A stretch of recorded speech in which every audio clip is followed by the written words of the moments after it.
सार्वभौमिक वैश्य मताधिकार और चुनाव लड़ने का अधिकार। चल रहे हम समझने कि भारत में सार्वभौमिक वैश्य मताधिकार और चुनाव लड़ने का अधिकार किसके पास है, कौन वोट डालेगा और कौन चुनाव लड़ेगा, इस बात को हम चल रहे हैं जानने और समझने। ठीक है। चुनाव का तरीका निर्धारित करने के अतिरिक्त संविधान चुनाव के बारे में दो अन्य मूल्य प्रश्नों के उत्तर देता है। मतदाता कौन है और कौन चुनाव लड़ सकता है। चुनाव की प्रणाली निर्धारित करने के अतिरिक्त हमारा संविधान यह भी बताता है कि वोट कौन डालेगा, जिसे हम मतदाता कहते हैं, और चुनाव कौन लड़ेगा, जिसे हम प्रत्याशी कहते हैं। कौन प्रत्याशी बनेगा और कौन मतदाता है, इस बात का भी उत्तर हमारा संविधान हमें देता है कि कौन मतदाता है और कौन प्रत्याशी। प्रत्याशी के लिए आपके पास क्या क्या योग्यताएं होनी चाहिए, क्या क्या चीजें होनी चाहिए, ये सारी बातें हमारा संविधान बहुत स्पष्ट तौर पर बताता है और हमारे सामने रखता है। आइए, इन दोनों बिंदुओं पर हमारा संविधान पूर्ण रूप से स्थापित लोकतांत्रिक परंपराओं का पालन करता है। आप जानते हैं कि लोकतांत्रिक चुनाव में देश के सभी वयस्क नागरिकों को चुनाव में वोट देने का अधिकार होना जरूरी है।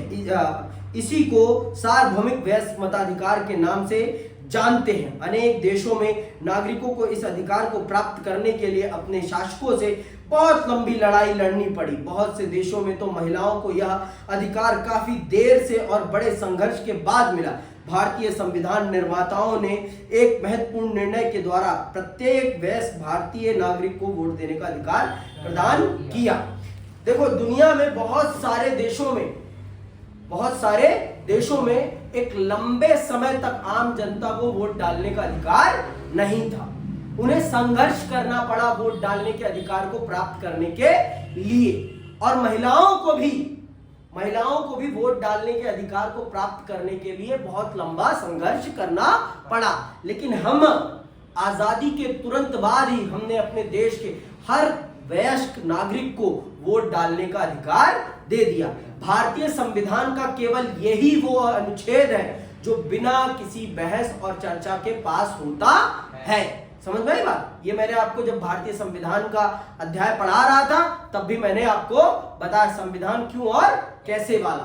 तो जब मैं पढ़ा रहा था तब भी मैंने आपको बताया था कि भारतीय संविधान का केवल एक यही प्रस्ताव है, सार्वभौमिक वयस्क मताधिकार के अधिकार वाला ही एक ऐसा प्रस्ताव है जो बिना किसी बहस और बिना किसी चर्चा के संविधान सभा से पास होता है। तो हमारे देश में पहले तक जो वोट डालने की उम्र सीमा थी वो 21 साल थी, लेकिन माननीय राजीव गांधी जी ने इसे घटाकर 18 साल कर दी थी। कब करी है ये भी जान लेते हैं।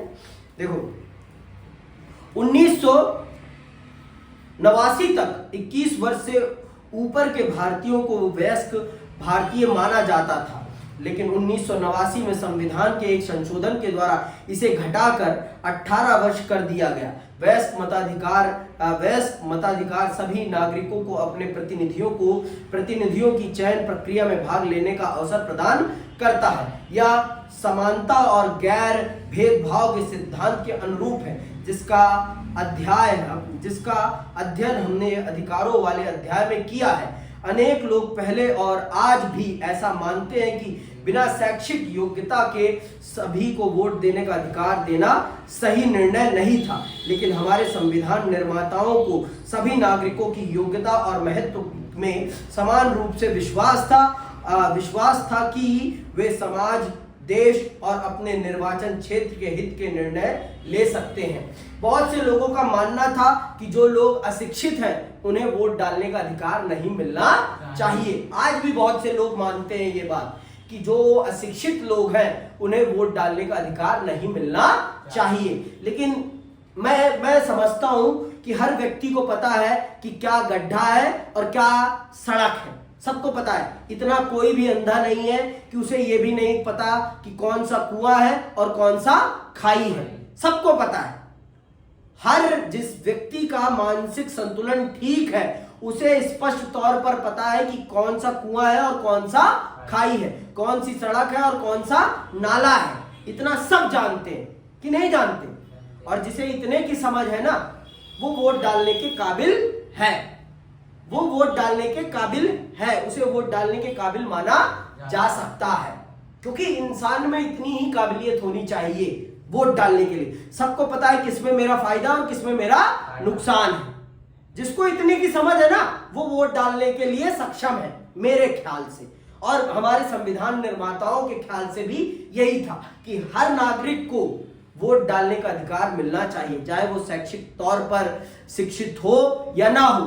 पर हाँ, मैं मानता हूं कि इस देश में हर नागरिक को इतनी समझ है क्या सही है और क्या गलत है उसके लिए, तो वो आसानी से अपना नेता चुन सकता है।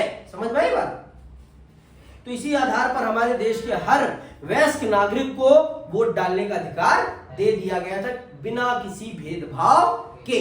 ठीक है, जो वोट देने के अधिकार के बारे में सच है, वही चुनाव लड़ने के अधिकार के बारे में भी सच है।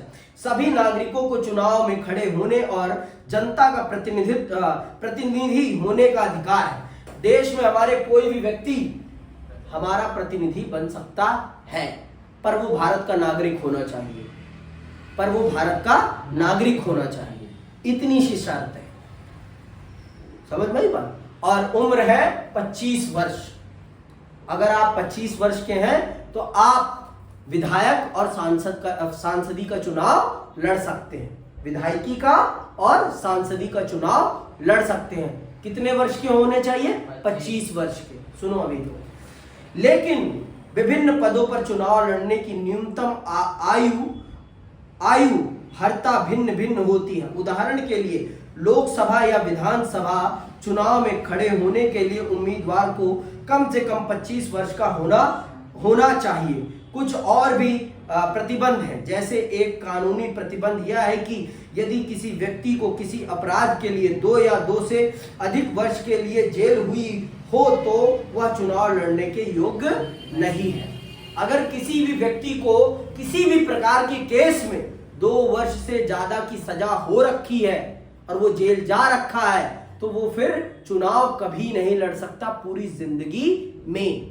पूरी जिंदगी में कभी वो चुनाव नहीं लड़ सकता। अगर आपने 2 वर्ष की कैद काट रखी है तो, समझ आई बात? अगर आपने अपने जीवन में 2 वर्ष की कैद काट रखी है तो आप भारतीय चुनाव में प्रतिभागी नहीं बन सकते हैं।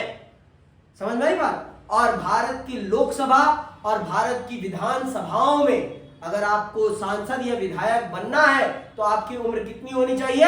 25 वर्ष। 25 वर्ष से ज्यादा होनी चाहिए, कम नहीं। समझ में आई बात? लेकिन चुनाव लड़ने के लिए आय, शिक्षा, वर्ग या लिंग के आधार पर कोई प्रतिबंध नहीं है। इस रूप में हमारी चुनाव व्यवस्था सभी नागरिकों के लिए खुली हुई है।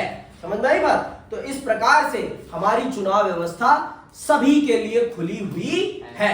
समझ में आई बात? कोई भी चुनाव लड़ सकता है और कोई भी चुनाव जीत सकता है। आपके अंदर कैपेसिटी होनी चाहिए जनता का नेतृत्व करने की, और अगर आपके अंदर ये क्षमता है और ये कौशल है तो आप चुनाव लड़िए और जनता आपके पीछे चलेगी। समझ में आई बात कि नहीं आई? अभी भी इतनी सी आ गई पक्का? तो चुनाव लड़ने की उम्र क्या है 25 साल और मतदान करने की उम्र क्या है? समझ में आ गई बात? कब परिवर्तन करा गया है? 1989 में। किसने कराया था? स्वर्गीय श्री राजीव गांधी जी ने। समझ में आई बात? उनके शासनकाल में ही संविधान में संशोधन करके जो उम्र सीमा 21 वर्ष की थी मतदाता की, वो 18 वर्ष कर दी गई थी 1989 में। समझ में आई बात?